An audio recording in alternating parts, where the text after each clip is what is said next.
Welcome students. Today we are going to start first chapter nutrition in plants. ठीक है, जैसे कि हम लोग फर्स्ट क्लास में पढ़ चुके थे।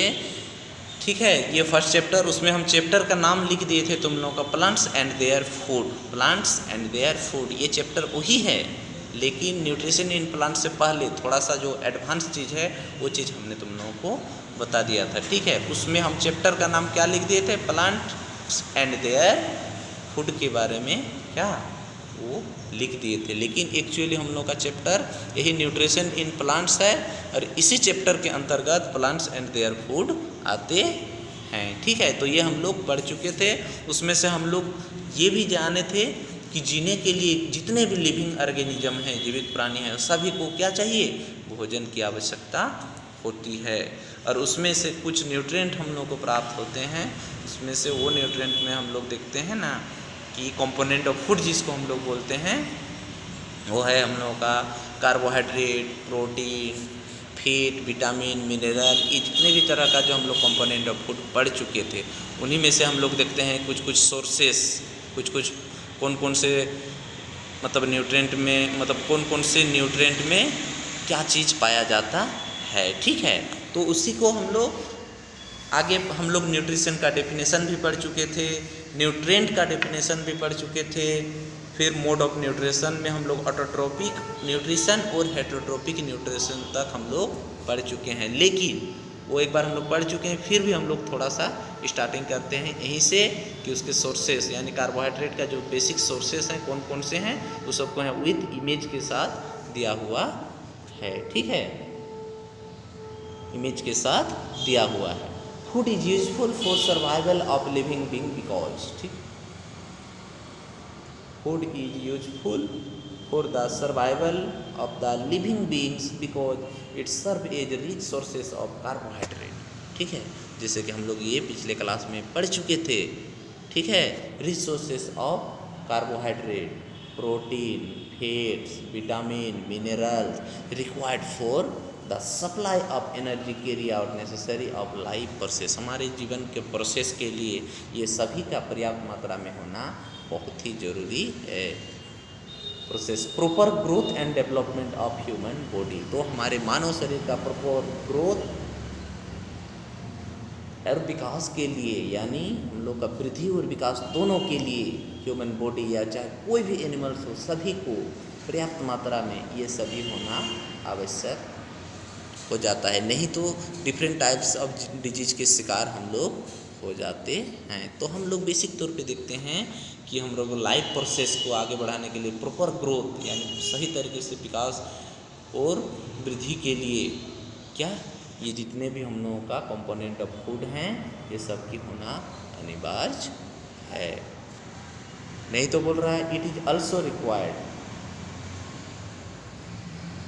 it is also required for the repair of the damaged body part of fight disease। ठीक है, it is also required for repair, जैसे कि हम लोग पिछले क्लास में भी पढ़ चुके थे कि बॉडी को रिपेयर करने के लिए फूड का होना पर्याप्त मात्रा में, और सही मिनरल्स, कार्बोहाइड्रेट, प्रोटीन, विटामिन सब की पर्याप्त मात्रा में होगा, तभी हमारे बॉडी में फुलफिल डेवलपमेंट एंड ग्रोथ करेगा। ठीक है, उसके साथ ही साथ कहीं हम लोग अगर जल जाते हैं, कट जाते हैं, तो उसको रिपेयर करने के लिए क्या करते हैं, repair of the damage part. ठीक है, डैमेज कोई भी पार्ट्स रहता है तो उसको रिपेयर करने में, और फाइट डिजीज और बीमारी से लड़ने की क्षमता भी इसी से हमें प्राप्त होती है। This component of food are known as nutrient, तो जितने सारे कंपोनेंट ऑफ फूड होते हैं उसको हम लोग क्या कहते हैं, न्यूट्रिएंट कहते हैं। तो all component of food known as nutrient, all component of food are nutrient। तो देखो यहाँ हम लोग का न्यूट्रिएंट दिया हुआ है, इसका इमेज के साथ देखो, कार्बोहाइड्रेट यहाँ पर न्यूट्रिएंट, और यहाँ पर food item which nutrient found, किसमें कौन सा, यानी कौन से फूड में कार्बोहाइड्रेट मिलता है, उसका विद फिगर प्लस नाम सबका एक डाटा दिया हुआ है, इसको तुम लोग उतार लेना। तो देखो कार्बोहाइड्रेट किससे, व्हीट से प्राप्त होता है, राइस से प्राप्त होता है, मैंगो से, मेलन से, मेज से, पपाया से, और different types of food material है जिससे क्या होता है, कार्बोहाइड्रेट प्राप्त होता है। अब देखो फैट, फैट देखो, फैट में से देखो ऑयल से फैट प्राप्त होता है, मिल्क से होता है, एग से होता है, मीट से होता है, फिश से होता है। ये सभी से क्या प्राप्त होता है? फैट प्राप्त होता है। उसके बाद देखो प्रोटीन, प्रोटीन सोर्सेस देखो एग है, मिल्क है, मीट है, फिश है और बीन्स। ये सब क्या हैं? ये हम लोगों का सोर्सेस ऑफ यानी न्यूट्रिएंट, जो फूड आइटम और इसके न्यूट्रिएंट है जिसमें प्रोटीन पाया जाता है। प्रोटीन सोर्सेस फूड मटेरियल्स, ठीक है, ये क्या है? प्रोटीन सोर्सेस फूड मटेरियल्स है जिसमें प्रोटीन पर्याप्त मात्रा में पाया जाता है। आगे फिर देखो विटामिन, यहाँ पर दिया है विटामिन ए। विटामिन ए के लिए हम लोग देखो कैरोट, मेल, मैंगो, पपाया, ये जो बेसिक सोर्सेस हैं विटामिन ए का वो इसका दिया हो। और भी एक्सेट्रा बहुत ऐसे चीज़ें हैं जिसमें विटामिन ए सही मात्रा में। तो जैसे कि हम लोग विटामिन भी एक हम लोग का न्यूट्रिएंट है, उसमें से विटामिन ए का सोर्सेस हम लोग पढ़ लिए, ठीक है। अब देखो विटामिन बी का जिस सोर्सेस हैं, सिर्फ ये विटामिन का अलग अलग कैटेगरी है, ठीक है। तो विटामिन बी का जो बेसिक सोर्सेस हैं वो है देखो लीवर है, बीन्स है, ये विटामिन बी का सोर्सेस हैं। अब देखो विटामिन सी का सोर्सेस, विटामिन सी का सोर्सेस में है ऑरेंज, लेमन, गुआवा, टमाटो, यानी जितना भी खट्टे फल्स हैं वो लगभग वो विटामिन सी के सोर्सेस माने जाते हैं। अब देखो विटामिन डी, देखो विटामिन डी, विटामिन डी किस में पाए जाते हैं? देखो एग है, फिश है, फिर मीट है, ये सब और डिफरेंट टाइप्स ऑफ जो फूड मटेरियल्स है उसमें विटामिन डी पाए जाते हैं। और विटामिन डी का सबसे जो बेस्ट सोर्सेस हैं वो सनलाइट होता है, लेकिन हम लोग यहाँ फूड मटेरियल से विटामिन डी कौन कौन से मिलते हैं वो फूड मटेरियल्स यहाँ पर दिया हुआ है। तो जिसमें कैल्शियम की मात्रा ज़्यादा पाए जाते हैं वैसे जितने भी फूड मटेरियल्स हैं वो सभी विटामिन डी का सोर्सेस हैं। अब देखो आयोडीन सोर्सेस, आयोडीन किससे प्राप्त होता है? आयोडीन किससे हम लोग को प्राप्त होता है? क्रेब, ठीक है, फिश, सल्ट का हम लोग डायरेक्ट भी सब्जी में यूज करते हैं, फिश खाते हैं उसमें भी कुछ आयोडीन, क्योंकि फिश पानी में पाए जाते हैं, क्योंकि आयोडीन ही हम लोगों का पानी में मिलता है। अब देखो ये क्रेब, इस तरह से हम लोग का ये सोर्सेस ऑफ आयोडीन। अब देखो फॉस्फोरस, फॉस्फोरस किस में पाए जाते हैं? ठीक है, मिल्क में पाए जाते हैं, बीन्स में पाए जाते हैं, बनाना में ये अत्यधिक मात्रा में फॉस्फोरस पाए जाते हैं। फिर आगे देखो है ये आयरन, आयरन की मात्रा एप्पल्स में पाए जाते हैं, हरे पत्तेदार सब्जियों में पाए जाते हैं, बनानाज में पाए जाते हैं, ये सब क्या है? Iron sources. फिर देखो अब कैल्शियम सोर्सेस, कैल्शियम सोर्सेस में से देखो एग्स हैं और मिल्क हैं, ये बेसिक सोर्सेस ऑफ कैल्शियम। इस प्रकार हम लोग जितने भी हम लोग न्यूट्रिएंट और इससे जो इट्स रिलेटेड जो भी सोर्सेस था उसके बारे में हम लोग पढ़ चुके हैं। और पिछले क्लास में जैसे कि हमने बता दिया था कि न्यूट्रिशन का डेफिनेशन हम लोग पढ़ चुके थे और उसके बाद मोड ऑफ न्यूट्रिशन हम लोग लिख चुके थे। उसमें से फर्स्ट क्या था? ऑटोट्रोपिक मोड ऑफ न्यूट्रिशन और दूसरा हेटेरोट्रोपिक मोड ऑफ न्यूट्रिशन। तो उसी को हम थोड़ा सा एक बार रिमाइंड करा दे रहे हैं कि the mode of consume food by any living beings and utilization by the body terms is called nutrition। हम लोग वही डेफिनेशन लिखे थे। क्या डेफिनेशन लिखे थे? The process of taking food by an organism and its and utilization within the body, this is called nutrition. ये definition हम लोग उस समय पढ़े थे। क्या पढ़े थे? The process of taking food by an organism and its utilization within the body, this is called nutrition. और यहाँ भी वही चीज़ लिखा हुआ है, the mode of consume of food by N living being and its utilization by the body, this is called nutrition. तो देखो यहाँ न्यूट्रिशन का वही डेफिनेशन एक बार फिर से अलग अलग तरीक़ा से हम लोग इसको डिफाइन करके लिख सकते हैं। There are two different mode of nutrition. तो जैसे हम लोग डिफरेंट मोड ऑफ न्यूट्रिशन में क्या पढ़े थे? एक there are two different mode of nutrition. उस समय भी हम लोग यही पढ़े थे कि मोड ऑफ न्यूट्रिशन में टू टाइप्स होते हैं, एक ऑटोट्रोपिक न्यूट्रिशन, दूसरा हेटेरोट्रॉपिक न्यूट्रिशन। तो पहला जो पॉइंट है हम लोगों का, देखो पहला जो पॉइंट है ये है ऑटोट्रॉपिक न्यूट्रिशन। ठीक है, ये जो हम लोगों का पहला पॉइंट है, ठीक है, ये पहला जो पॉइंट है हम लोगों का क्या है, ये है ऑटोट्रॉपिक न्यूट्रिशन। तो किसको ऑटोट्रॉपिक न्यूट्रिशन कहते हैं, पहले उसको देख लेते हैं। तो पहला पॉइंट में देखो, in autotrophic mode of nutrition the living being producer their own food in the presence of simple substance. तो वैसे जो उसको हम लोग ऑटोट्रॉपिक न्यूट्रिशन कहते हैं, जो वैसे लिविंग बीइंग्स, वैसे प्राणी जो अपना भोजन अपने आप बनाते हैं, ठीक है, यानी the living beings producer their own food in the presence of simple substance, जो अपना भोजन अपने आप बनाते हैं उसे हम लोग क्या कहते हैं, ऑटोट्रॉपिक न्यूट्रिशन। ठीक है, फॉर एग्जांपल में क्या आएगा, इसका बेसिक एग्जांपल प्लांट्स होते हैं। ठीक है, प्रोड्यूसर जिसको भोजन बनाने के लिए किसी की आवश्यकता नहीं होती, किसी दूसरे लिविंग बीइंग्स की आवश्यकता नहीं होती है। ठीक है, वो ऑटो ही अपने भोजन बना लेते हैं, वो होते हैं, उसको हम लोग क्या, प्लांट्स को प्रोड्यूसर भी कहते हैं। ठीक है, तो देखो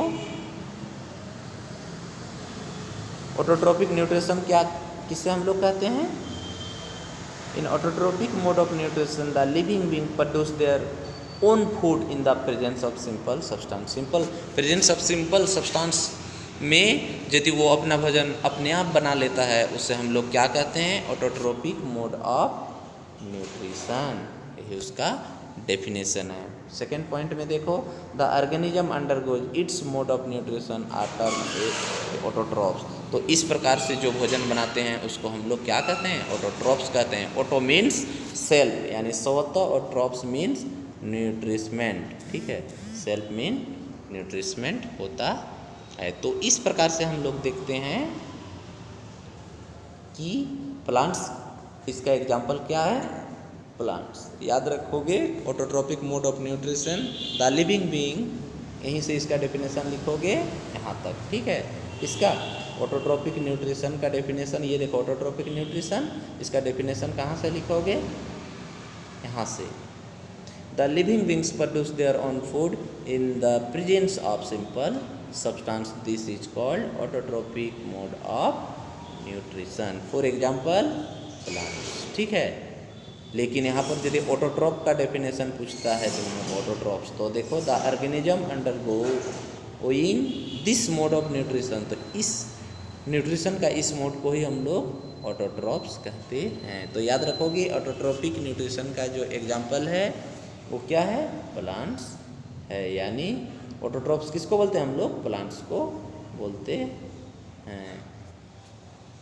यानी the plant prepare on their food, this is called autotrophs. In this process is called autotrophic nutrition. ठीक है, तो ये हम लोग का ऑटोट्रॉपिक न्यूट्रिशन। देखो एक प्लांट का फिगर दिया हुआ है, ट्रीज बियरिंग फ्रूट्स, किस तरह से फल फले हुए हैं तो सब भी दिया। आप देखो हेटेरोट्रॉपिक न्यूट्रिशन 2 नंबर में क्या दिया हुआ है, देखो यहाँ पर 2 नंबर में हेटेरोट्रॉपिक न्यूट्रिशन। ठीक है, in the heterotrophic mode of nutrition the living beings consume plant और देयर एनिमल। ठीक है, यानी हेटेरोट्रॉपिक न्यूट्रिशन हम लोग उसको कहते हैं the living being consume plant और देयर, यानी जो अपने भोजन बनाने के लिए प्लांट पर निर्भर करते हैं या दूसरे एनिमल्स पर, उसको हम लोग क्या कहते हैं, हेटेरोट्रॉपिक मोड ऑफ न्यूट्रिशन। यानी जो अपने भोजन बनाने के लिए या तो किसी पौधे तथा दूसरे एनिमल पर निर्भर करते हैं, उसे हम लोग क्या कहते हैं, हेटेरोट्रॉपिक न्यूट्रिशन कहते हैं। ठीक है, और एक बात देखो, इन हेटेरोट्रॉपिक मोड ऑफ न्यूट्रिशन, किस मोड को हेटेरोट्रॉपिक न्यूट्रिशन कहते हैं, द लिविंग बीइंग। यहाँ से इसका डेफिनेशन आ गया। ठीक है, किसका, heterotrophic mode of nutrition the living being consume plant और अदर एनिमल, या तो दूसरे एनिमल्स या तो प्लांट के साथ यदि अपना भोजन बनाते हैं तो उसे क्या कहते हैं हम लोग, heterotrophic mode of nutrition. Point number 2 में देखो, the organism undergoes his mode of nutrition a term as heterotrophs. तो इस मोड को हम लोग क्या कहते हैं? हेटेरोट्रोप्स। हेटेरोज का मीन्स होता है अनदर और ट्रोप्स का मीन्स होता है नरिशमेंट। ठीक है, for example human being, animals. ठीक है, तो हम लोग क्या करते हैं? हम लोग अपने आप भोजन नहीं बना सकते हैं, हम लोग किसी और पर डिपेंड करते हैं, या तो किसी एनिमल पर डिपेंड करते हैं या तो प्लांट्स पर। जैसे हम लोग भोजन के रूप में जो कुछ भी लेते हैं, मान लीजिए चावल, दाल, मीट, मछली जो भी खाते हैं तो किसी और पर निर्भर करते हैं। क्योंकि हम लोग साग खाते हैं तो साग पहले अपना भोजन, यानी जो भी साग खाते हैं या सब्जी खाते हैं, ठीक है, तो वो सब्जी, साग सब्जी क्या होता है? वो प्लांट से प्राप्त होता है। प्लांट अपना भोजन को अपने आप प्रिपेयर करता है और उससे जो फ्रूट्स बनते हैं उसको हम लोग, या तो उससे जो साग सब्जियाँ होते हैं उसको हम लोग खाते हैं। यानी हम लोग किस पर डिपेंड करते हैं? प्लांट्स पर डिपेंड हैं। या तो हम लोग मटन चिकन खाते हैं तो वो क्या नॉनवेज में चले जाते हैं, तो किसी दूसरे एनिमल का मीट खाते हैं, तो हम लोग उस एनिमल पर निर्भर करते हैं, जबकि वो एनिमल कहीं ना कहीं प्लांट पर निर्भर रहता है। तो इस प्रकार से हम लोग अपना भोजन बनाने के लिए किसी और पर यदि निर्भर हैं तो उसको हम लोग हेटेरोट्रोपिक मोड ऑफ न्यूट्रिशन कहते हैं। उसी को देखो और एक बार दिया है कि हेटेरोट्रोप्स का डेफिनेशन यदि तुम लोग को लिखने बोलेगा तो the organism undergoing the mode of nutrition are term as heterotrophs. यहाँ पर दिया हुआ hetero means another, trophs means nourishment. और इसका एग्जाम्पल क्या है? हेटेरोट्रोप्स का एग्जाम्पल ह्यूमन बीइंग, एनिमल्स, जितने भी एनिमल्स होते हैं और मानव होते हैं, ये सब हेटेरोट्रोप्स के अंतर्गत आते हैं। देखो कुछ यहाँ पर एक गोट का फिगर दिया हुआ है, ये क्या है? हेटेरोट्रोप्स। ठीक है, अब देखो classification of heterotrophic mode of nutrition. अब classification of heterotrophic mode of nutrition.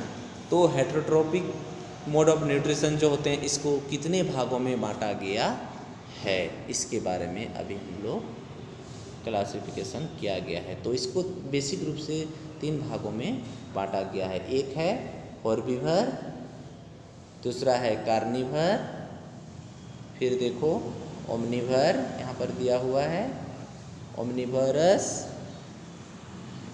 ये देखो जो बेसिक हेटेरोट्रोपिक मोड ऑफ न्यूट्रिशन है वो 3 है।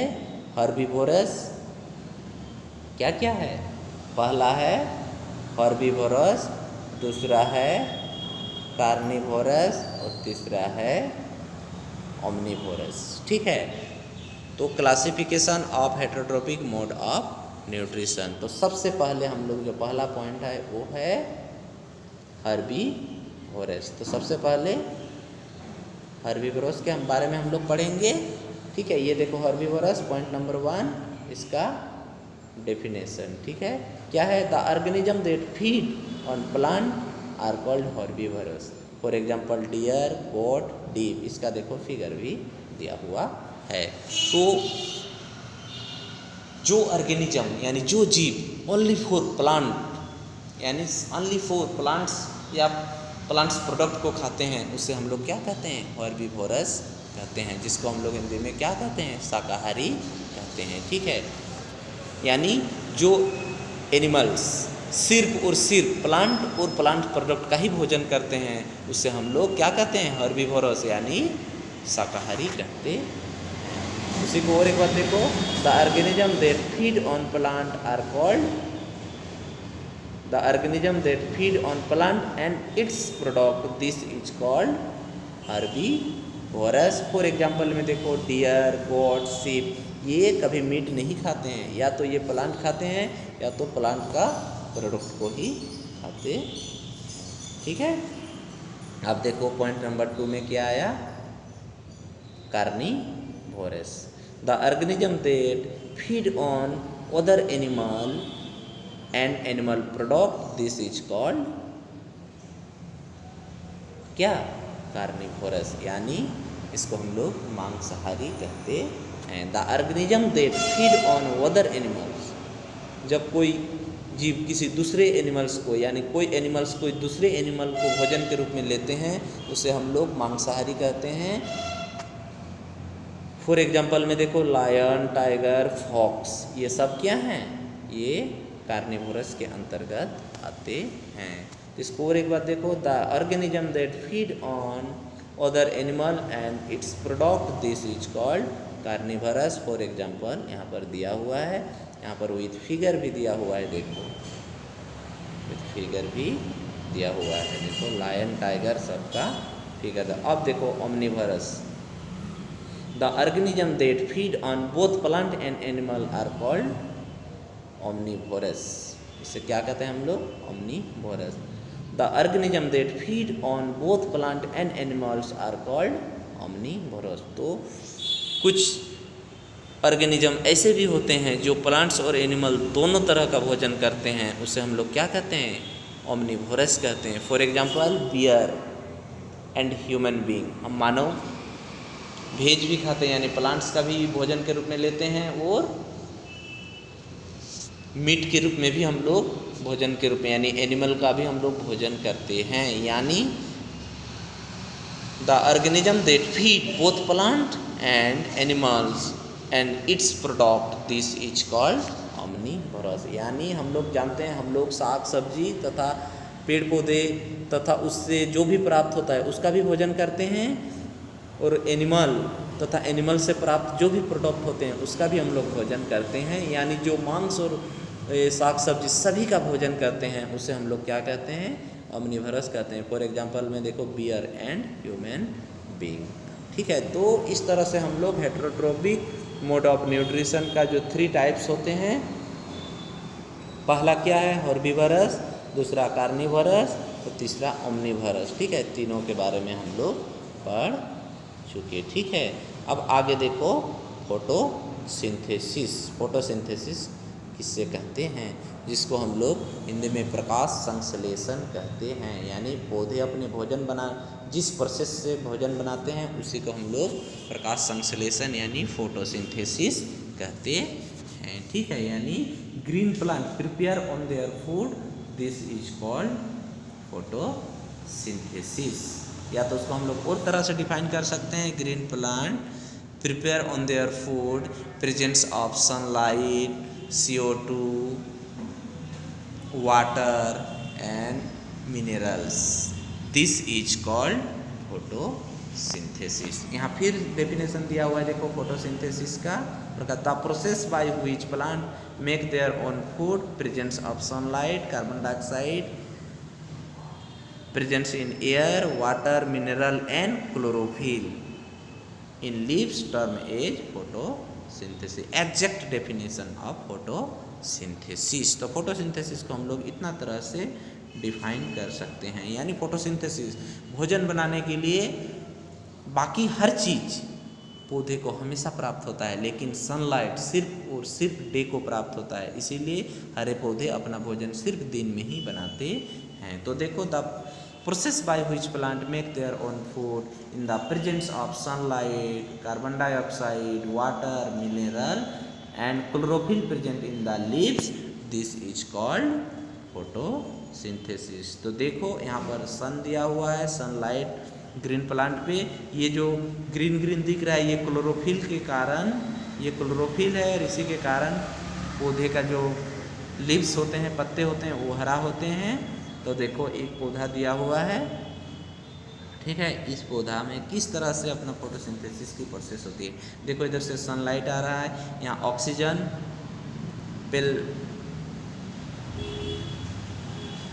प्लीज्ड इनटू एटमॉस्फेयर, उसके बाद देखो इसको रिलीज कर रहा है, ठीक है। यानी हम लोग जानते हैं कि पौधे फोटोसिंथेसिस के दौरान कार्बन डाइऑक्साइड यानी CO2 का यूज करते हैं, प्रेजेंस ऑफ सनलाइट। और हरा पत्ता में ऑलरेडी क्या रहते हैं, ग्रीन जो क्लोरोफिल होते हैं वो पाए जाते हैं, और इधर रूट के द्वारा वाटर एंड मिनरल्स आते हैं। तो ये सभी जब तक कंप्लीट फुलफिल नहीं होता है पौधे अपना भोजन नहीं बना पाते हैं। तो याद रखोगे फोटोसिंथेसिस के दौरान ये इतने सारे चीज़ हमेशा अवेलेबल होते हैं।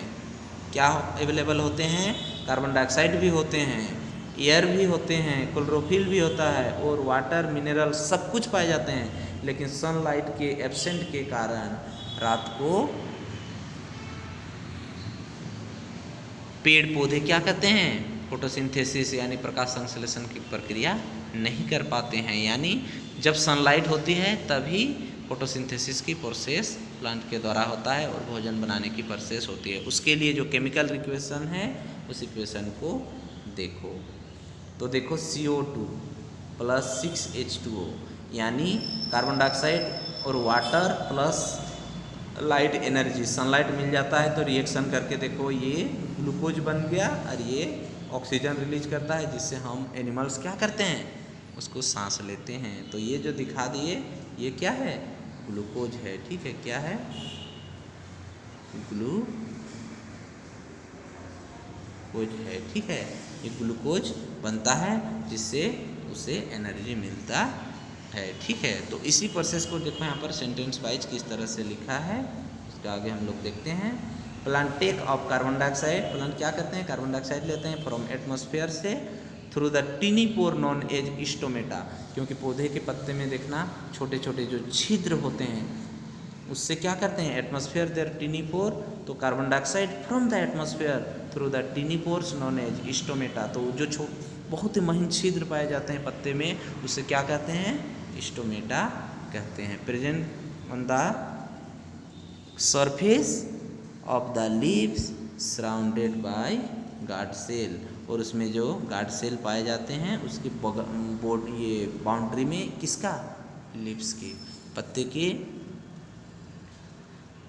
किनारे किनारे जो होता है वो बाउंड्री पाए जाते हैं। तो plant take up carbon dioxide कहाँ से, एटमॉस्फेयर से, through the tiny pore known as stomata, यानी जो पौधे एटमॉस्फेयर से कार्बन डाइऑक्साइड का यूज करते हैं वो पौधे के महीन छिद्र से होकर वो क्या, उसका महीन छिद्र से होकर सीधे प्लांट तक पहुंचता है on their surface of the leaves and surrounded by guard cell के थ्रू। तो इस तरह से हम लोग देखते हैं कि फोटोसिंथेसिस की प्रक्रिया में कार्बन डाइऑक्साइड का यूज कैसे होता है, टिनी पोर से होके इंटर करता है क्या, कार्बन डाइऑक्साइड, और उसी से होके CO2 इंटर करता है और O2 रिलीज करता है। उसके बाद देखो सेकेंड पॉइंट में, the process of photosynthesis release oxygen, और फोटोसिंथेसिस के दौरान क्या होता है, ऑक्सीजन देखो रिलीज कर दिया, जिसका हम लोग एनिमल्स क्या कहते हैं, सांस लेते हैं। In the atmosphere during the synthesis of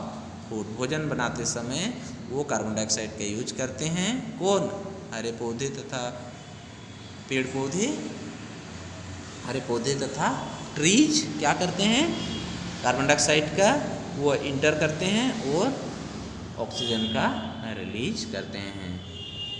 plant absorb the water, और प्लांट क्या करते हैं, वाटर को रूट के माध्यम से एब्जॉर्ब करते हैं और उसी वाटर में मिनरल्स क्या करते हैं, घुले हुए रहते हैं from minerals the soil with the help of deep penetrated root inside the soil and transport them leaves of the plant where synthesis of food takes place. तो इस प्रकार से हरे पौधे के रूट के द्वारा जो वाटर को ऑब्जर्व किया जाता है उसी दौरान जो पानी में घुले हुए मिनरल्स को वो पौधे के विभिन्न भागों तक पहुंचाते हैं। आप देखो the green pigment, green pigment मतलब यही जो ग्रीन पिगमेंट जिसको हम लोग क्लोरोफिल बोलते हैं, the green pigment present in leaves, जो पत्ते का जो कलर हरा होता है उसका कारण क्या है, क्लोरोफिल के कारण है। देखो क्लोरोफिल पाए जाते हैं जिसके कारण वो पत्ते हरा होते हैं। तो the green pigment present in leaves known as chlorophyll, तो ये देखो क्लोरोफिल का definition, the green pigment present in leaves this is called chlorophyll, help the leaves plant and capture the sunlight act the sources of energy to carry out of the process. तो ये completely process होने के बाद ही photosynthesis की process हो पाती है। After this chlorophyll holding the cells of leaves and presence of sunlight, carbon dioxide, water produce carbohydrate in the leaves and stored in plant in the form of energy. इस तरह से संपूर्ण photosynthesis के दौरान क्या होते हैं, प्लांट को एनर्जी के रूप में ग्लूकोज मिल जाते हैं और इससे अपना कंप्लीट भोजन यानी प्लांट ग्रोथ करने लगते हैं, डेवलपमेंट करने लगते हैं। ठीक है, और वही जो एनर्जी ग्लूकोज प्राप्त होते हैं वो एनर्जी का यूज प्लांट अपना करते हैं। तो इस तरह से हम लोग क्या फोटोसिंथेसिस की संपूर्ण प्रोसेसिंग कर दिए। देखो यहाँ पर एक पत्ता लिए, इस पत्ता को जूम कर दिए तो इस तरह के जो होते हैं यही सब छिद्र क्या कहलाते हैं, गार्ड वाल। देखो किनारे किनारे जो रहते हैं वो गार्ड वाल है, छोटे छोटे जो छिद्र रहते हैं वो क्या होते हैं, स्टोमेटा होते हैं। यहाँ पर एक फिगर भी बना हुआ है, देखो इसमें से गार्ड सेल कौन वाला है और स्टोमेटल ओपनिंग इस तरह से। देखो जिस तरह से यहाँ ओपन किया हुआ है